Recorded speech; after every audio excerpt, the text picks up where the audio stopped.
kaibigan ko dyan sa PCO, palitan nyo si Claire.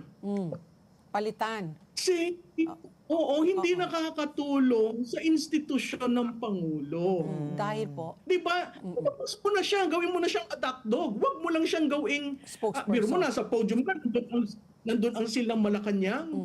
And you dish out this kind of narrative. Every time she speaks there, people are mad. Every time she tells a lie and defends the president, people get mad.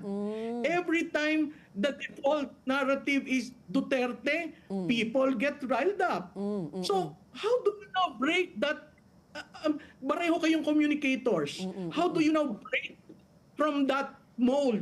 Na gusto ng presidente to reach out. Ang presidente mag-a-announce tungkol sa mga programa na existing naman. Di ba? So, it's really an administration in crisis.